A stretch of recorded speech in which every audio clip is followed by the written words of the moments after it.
বৌভাতের দিন সকালে রোশনির বড় পিসি অনেক আশা নিয়ে নেমন্তন্ন করতে এসেছিলেন। খুব বিনীতভাবে অন্নপ্রাশনের কার্ডটা রোশনির শাশুড়িমা গায়ত্রী দেবীর হাতে দিয়ে বলেছিলেন, দিদি, আমার নাতির 4 তারিখ অন্নপ্রাশন। আপনাদের সবাইকে কিন্তু ওই দিন আসতেই হবে। রোশনির শাশুড়িমা মৃদু হেসেছিলেন। এ তো খুব আনন্দের কথা, কিন্তু ওরা যাবে কি করে? অষ্টমঙ্গলায় তো 5 তারিখ যাবে। রোশনির বড় পিসি একটু অবাক হলেন। অষ্টমঙ্গলার সাথে না যাওয়ার সম্পর্ক খুঁজে পেলেন না। আরও একবার বোঝাতে গেলেন, দিদি, এটা তো আমার বাড়ির অনুষ্ঠান। রোশনি অনুপম তো আমার ভাইয়ের বাড়ি যাচ্ছে না। আপনি তো সঙ্গে থাকবেন। ঠিক একরকম হাসি মুখ নিয়ে রোশনির শাশুড়ি বললেন, কিন্তু আমাদের বংশে যে নিয়ম নেই। অনুপমের বাবা নেই বলে তো নিয়ম ভাঙতে পারি না। আমার ছেলে বউয়ের অমঙ্গল হোক কি করে চাই বলুন তো? কিন্তু মান্তু যে ভীষণ বাচ্চা ভালোবাসে। আমার নাতি হবার পর থেকে যখনই সময় পেত আমাদের বাড়ি চলে আসতো, বাচ্চা কোলে নিয়ে বসে থাকতো। সবাই আসবে, হই হই হবে।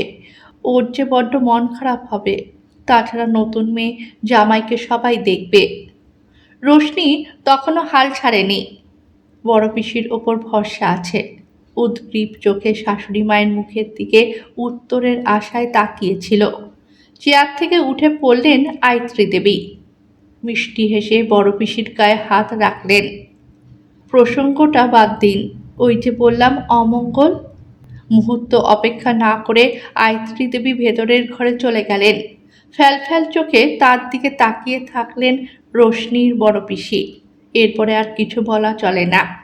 রোশনির চোখে ঝাপসা হতে থাকে চারপাশ। বড় পিসি রোশনির গা ঘেঁষে ফিস ফিস করে বলেছিলেন, মন খারাপ করিস না। এখন একমাত্র ভরসা অনুপম। আমি ওকে বলে যাচ্ছি, যদি মাকে রাজি করাতে পারে। এখন সামনে থাকলে ভালো হতো। আর এটাই হচ্ছে শ্বশুর বাড়ি মা, সব কিছু মেনে নিতে হয়। অনুপমকে ব্যাপারটা যতটা সম্ভব বুঝিয়ে বলেছিলেন বড় পিসি। রোশনিও আবদার করেছিল খুব।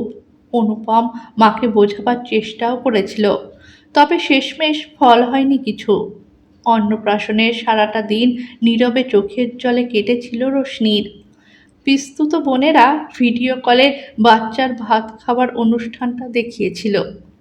অষ্টমঙ্গলায় নিজের বাড়ি পৌঁছানোর কয়েক মিনিটের মধ্যে রোশনির শাশুড়ি মায়ের ফোন এসেছিল। রোশনি, তুমি কি আমাকে বিশ্বাস করো না? রোশনি বিনা ভূমিকায় হঠাৎ এমন প্রশ্নে হকচকিয়ে গিয়েছিল। পায়ের তলার মাটি কেঁপে উঠেছিল। কেন মা?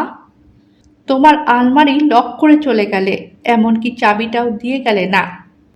নিজের আলমারির চাবি যে বিয়ের পর শাশুড়ি মায়ের হাতে গচ্ছিত রাখতে হয় বা রাখাটাই শোভনীয়, এমন কোনো ধারণা রোশনির ছিল না। বিয়ের আগে তো মায়ের হাতে চাবি দিতে হতো না। মা চাইলে বলতো, ব্যাগে আছে নিয়ে নাও। অজান্তে এত বড় অপরাধ করে ফেলল। লজ্জায় মরমে সে যেন মরে গেল। আর হবে না মা, তাড়াতাড়িতে চাবিটা ব্যাগে ভরে নিয়েছি, খেয়াল ছিল না। আমি ভাবলাম তুমি ইচ্ছে করে। ভবিষ্যতে এমনটা যেন না হয়। যাকে এখন রাখি। আজ আবার লক্ষ্মীর মা আসবে না বলল। নিজের জন্য যা হোক কিছু করে নিতে হবে। রোশনি নিজেকে কেমন অপরাধী লাগলো। হঠাৎ মনে পড়ল ফ্রিজে অনেক কিছু তরকারি রাখা আছে। মনে করিয়ে দিতে গেল, ফ্রিজে অনেক কিছু তো আছে, মনে হয় না কিছু করতে হবে। ওই বাসি খাবারগুলো খাবো, তারপর যদি শরীর খারাপ হয় কে দেখবে? তোমরা কি দুরাত নাক কাটিয়ে চলে আসবে? রোশনি যেন 10 ফুট গর্তে ঢুকে গেল। তার মনে হচ্ছে সে যেন কোনো এক গোলকধাঁধায় ঢুকে পড়েছে। কোন কথায় কোন মানে হচ্ছে কিছুই ধরতে পারছে না। চোখ ফেটে জল এলো। রোশনি, আমাকে নিয়ে ভেবো না। বুবাইকে বলো যদি সময় পায় আমায় যেন ফোন করে। তোমরা আনন্দ করো। ফোনটা কেটে দিলেন আয়ত্রী দেবী। রোশনির অষ্টমঙ্গলায় নিজের বাড়িতে আসার সব উচ্ছ্বাস সেদিন ব্লোটিং পেপারের মতো শুষে নিয়েছিল মিনিট দুয়েকের এই কথোপকথন।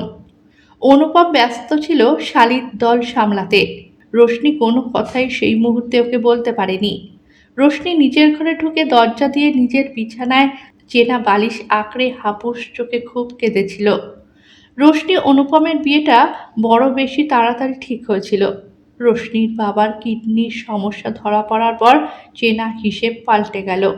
মাস্টার্সের রেজাল্ট বেরোতেই বিয়ের সম্বন্ধ দেখা শুরু হয়ে গেল। রোশনি 2 বছর সময় চেয়েছিল। সরকারি চাকরির পরীক্ষার জন্য নিজেকে তৈরি করতে চেয়েছিল, কিন্তু মা বাবা নাছোড়বান্দা। হঠাৎ বাবার শরীর গতিক বেশি খারাপ হলে মা অথই জলে পড়বে। রোশনি একমাত্র মেয়ে, মাথার উপর কেউ নেই, তাছাড়া জামাই এলে কত ভরসা। চিকিৎসার ক্ষেত্রে তার মতামত উপস্থিতি একান্ত দরকার। এমন সব অকাট্য যুক্তির সামনে রোশনি বড় অসহায় হয়ে পড়েছিল। অসুস্থ বাবার মুখে হাসি ফোটাতে নিজের দিকে তাকায়নি। অনুপম সরকারি ইঞ্জিনিয়ার, বাবা 5 বছর গত হয়েছেন। মা ছেলের ছিমছাম সংসার। প্রথম দেখাতেই রোশনিকে পছন্দ করেছিলেন অনুপমের মা। বিয়ের আগে অনুপমের সাথে রোশনির একান্তে মাত্র 2বার সাক্ষাৎ হয়েছিল। দুবারই অনুপম রোশনির কাছে কেবলমাত্র একটাই দাবি জানিয়েছিল, রোশনিকে তার মায়ের সাথে মানিয়ে চলতে হবে। বাবার আকস্মিক চলে যাওয়ায় মা ভেঙে পড়েছে। এই অবস্থায় রোশনিকে মায়ের কাছের বন্ধু হয়ে উঠতে হবে। অনুপমের কাতর অনুরোধে রোশনির হাসি পেয়েছিল। ভেবেছিল এ আর এমন কি, ছোট থেকে কাকিমা জেঠিমা মাসি পিসির এমনকি পাড়ার সকলের চোখের মণি সে। মা মাসির গা লেপ্টে থাকতে ভালোবাসে, সেখানে নিজের শাশুড়িকে মানিয়ে নিয়ে চলতে পারবে না। বেশ জোর গলায় বলেছিল, তুমি ওসব নিয়ে ভেবো না, তোমার মাকে এমন নিজের দলে করে নেব যে তোমার শেষে হিংসে হবে। অনুপম পরম ভরসায় রোশনির হাতটা নিজের হাতে তুলে নিয়েছিল। রোশনি দেখো, আমি তোমার কোনো স্বাদ অপূর্ণ রাখবো না। চাকরির পরীক্ষার প্রস্তুতিতে সবসময় আমাকে পাশে পাবে। ভেবো না বিয়ে হচ্ছে বলে নিজের ইচ্ছেগুলোকে জলাঞ্জলি দিতে হবে। রোশনির নিজেকে বড় বেশি সুখী মনে হয়েছিল সেদিন, কিন্তু মাত্র 8 দিনে কেমন যেন বেসুরো হয়ে উঠছে সবকিছু। দরজায় টোকা পড়তে শুরু করলো কয়েক মিনিটের মধ্যে। রোশনি সজাগ হয়, দুহাতে চোখ মুছে বাইরে আসে। কিরে, দরজা বন্ধ করে কি করছিলি? সোমাশ্রীকে দেখে একেবারে আনন্দে আটখানা হয়ে পড়ে রোশনি, যেন এক মুহূর্তে তাকেই সে একান্তভাবে চাইছিল। তুই এসে গেছিস? বাহ, আসবো না, কাল রাতেই মায়ের কাছে চলে এসেছি। ও বাড়ি থেকে আসতে হলে বেলা 2টো বাজত। অনুপমদার সাথে কথা বলে এলাম। কিন্তু তুই দরজা দিয়ে কি করছিস? কিছু না, ঘরে আয়। ঘরে কেন? চল, ও ঘরে সবাই মিলে গল্প করি। তুই আগে এই ঘরে আয় তো। এক প্রকার হাত টেনে বাল্য বন্ধুকে ঘরে নিয়ে গেল রোশনি। সোমাশ্রী রোশনির একদম ছোটবেলার বন্ধু, একেবারে হরিহর আত্মা দুজনে। 7 মাস আগে সোমাশ্রীর বিয়ে হয়েছে। যৌথ পরিবারে বিয়ে হওয়ায় অল্প দিনেই তার অভিজ্ঞতার ঝুলি পূর্ণ হয়ে উঠেছে। রোশনির মুখ থেকে সে কিছু একটা সন্দেহ করেছে। হ্যাঁ রে মাম্পি, অনুপমদার সাথে তোর ঝগড়া হয়েছে? তোর মনটা খারাপ লাগছে? রোশনি একটু ঘাবড়ে যায়, যদিও জানে সোমার কাছ থেকে কিছু লুকানো তার সাধ্য নেই। সেই ছোট্টবেলা থেকে কোনোদিন কিচ্ছু লুকোতে পারেনি সে, তবু চেষ্টা করলো। না রে, সেসব নয়। তাহলে কি, ভালো লাগছে না ও বাড়িটা? না না, তা না, কিন্তু কেমন যেন সব গুলিয়ে যাচ্ছে। কোন কথার কোন মানে হচ্ছে বুঝতে পারছি না রে। কোনটা ঠিক কোনটা বেঠিক সব তালগোল পাকিয়ে যাচ্ছে, ভয় করছে। সোমা বন্ধুকে কাছে টেনে নেয়, রোশনির চোখের কোলের জল মুছিয়ে দেয়। এমনটা সবার হয়। 7 মাস হয়ে গেল, এখনো এই গোলকধাঁধায় আছি। আমার মা কি বলে জানিস? বলে এখন মাটি ধরার সময়, সব সহ্য করে শুধু পড়ে থাকতে হয়। শেকড় ছড়াতে অনেকটা সময় লাগে, কিন্তু যদি না পারি? অনুপম মা ছাড়া কিছুই বোঝে না। আমি ওকে মায়ের নামে কোনো অভিযোগ করতে চাই না। একদম সঠিক সিদ্ধান্ত। অনুপম দাকে এর মধ্যে জড়াস না, আর নিজের মনটাকে ইস্পাতের মতো শক্ত কর। কোনো অভিযোগ নালিশ যেন তোর মনকে স্পর্শ করতে না পারে। বহুদিন পর সোমাশ্রীর ফোনটা পেয়ে ছবির মতন ঘটনাগুলো রোশনির চোখের সামনে ফুটে উঠল।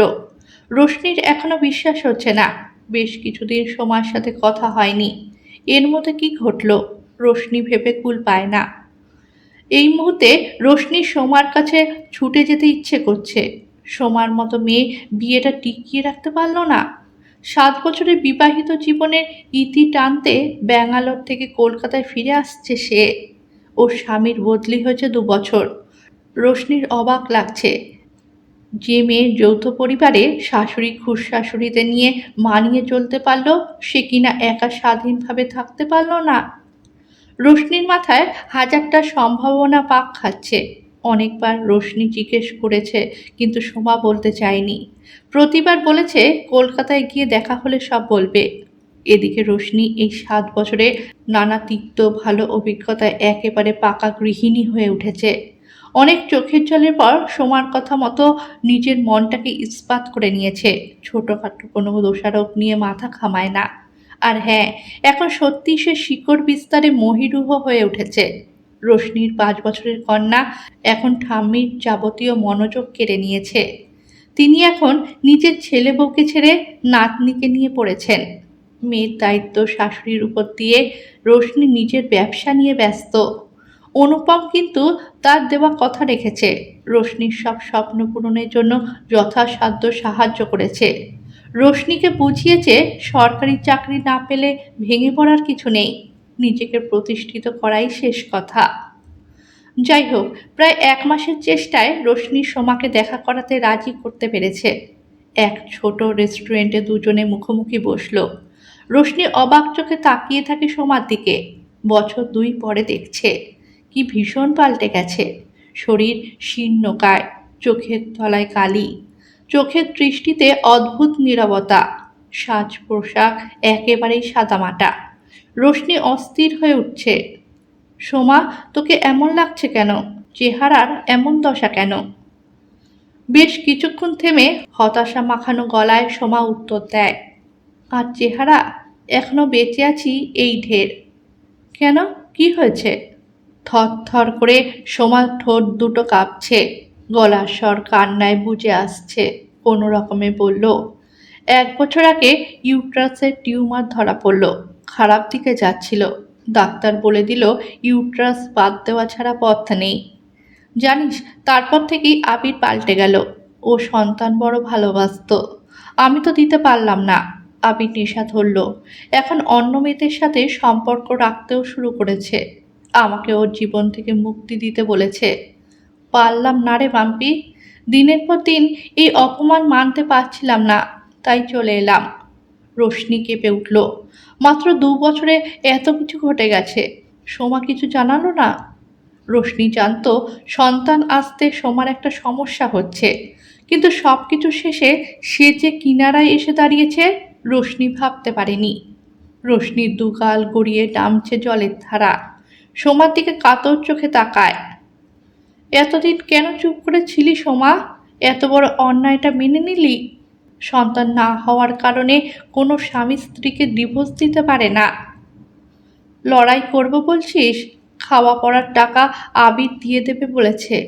তাহলে আর কি নিয়ে করব? ভালোবাসা, সেটা কি জোর করে পাওয়া যায়? কিন্তু অধিকার? আচ্ছা, তোর শ্বশুরবাড়ির লোকেরা কি বলছে? জানিস, আশ্চর্যভাবে তারা সবাই আমার পাশে। ছেলের অন্যায়ের তীব্র প্রতিবাদ করছে। আমার 4-5 বছরের সংগ্রাম বৃথা যায়নি রে। মনে আছে সোমা, অষ্টমঙ্গলায় তুই আমায় একবার বলেছিলি সংসারের শিকড় ছড়াতে অনেক সময় লাগে। অজান্তেই তোর শিকড় কিন্তু বহু দূরে ছড়িয়ে পড়েছে। এখন ইচ্ছে করলেও উপড়ে ফেলতে পারবি না। ওই মানুষগুলো তোকে চায়, ওরা বংশধর প্রত্যাশা করে না। একরাশ বিষাদ নেমে আসে সোমার মুখ জুড়ে। একটা দীর্ঘশ্বাস বেরিয়ে এলো। পরিবারে নিজের রক্তের সম্পর্কের কেউ না এলে কিসের শিকড়? আমি তো চিরকাল ওই পরিবারে ভাসমান হয়েই থাকবো। মোটেই না, ভালোবাসা পাওয়াটাই আসল। সন্তান না হলে কি কেউ সংসার ছেড়ে দেয়? তুই একদম আবিদ্যার এত বড় অন্যায় মেনে নিবি না। ও নিজের লোকেরা যখন মানছে না। তাছাড়া এই লম্বা জীবনটা ভাইয়ের সংসারে অবাঞ্ছিতর মতো কেন কাটাবি? তোকে বাঁচতে হবে। শ্বশুরবাড়িতে সকলের সাথে মাথা উঁচু করে তোকে বাঁচতে হবে। নিজের পায়ে দাঁড়াতে হবে। আমি তোকে সব রকমভাবে সাহায্য করব। বেশ কিছুক্ষণ কি যেন ভেবে সোমা মুখ তুলে তাকায়। তার ভেতরের অনেক দিনের জমাট মেঘটা যেন ফিকে হচ্ছে। ঝাপসা দু চোখে মৃদু আলো ফুটে উঠছে। মনে হচ্ছে কেন সে আবিরের অবহেলায় এতটা কাতর হয়ে উঠেছে। কেন একবারও ভাবেনি তার এমন একটা বন্ধু আছে। রোশনির কথাগুলো তাকে যেন খাদের কিনারা থেকে প্রাণপণে টেনে তুলে আনছে। সত্যি তো আবিরের মা বাবা কাকা কাকিমা ভাই বোনেরা সবাই তাকে ভালোবাসে। ৫টা বছর সবার সাথে সবকিছুর সাথে মানিয়ে নিয়ে তবেই সে অর্জন করেছে তাদের ভালোবাসা। তাহলে আজ কেন নিজের অধিকার ছেড়ে দেবে? স্বামী মৃত হলেও তো শ্বশুরবাড়িতে মেয়েদের অধিকার থাকে। তাহলে সে কেন ছেড়ে দেবে? কেন জিতিয়ে দেবে আবিরকে? রোশনি সোমাকে লক্ষ্য করছে, বোঝার চেষ্টা করছে কি ভাবছে সে। তারপর পরিবেশটা হালকা করতে অস্থির হয়ে বলে উঠল, এই সোমা, আমার কিন্তু খুব খিদে পেয়েছে। কি খাবি তাড়াতাড়ি বল। সোমা মৃদু হাসি নিয়ে বলল, আমি কিন্তু খাওয়াবো। কি খাবি বল। কতদিন রেস্টুরেন্টে খাইনি, আজ খাবো। রোশনি এক দৃষ্টিতে তাকিয়ে আছে বন্ধুর দিকে। তাকে সে সেই কোন ছোটবেলা থেকে চেনে। কত রূপে কত অনুভূতিতে আলাদা আলাদাভাবে দেখেছে, কিন্তু আজ যেন নতুনভাবে দেখছে। রোশনির চোখে সোমা যেন হাল ভাঙা সেই নাবিক, যার চোখে হঠাৎই অনন্ত সমুদ্রর মাঝে দারুচিনি দ্বীপ ধরা দিয়েছিল।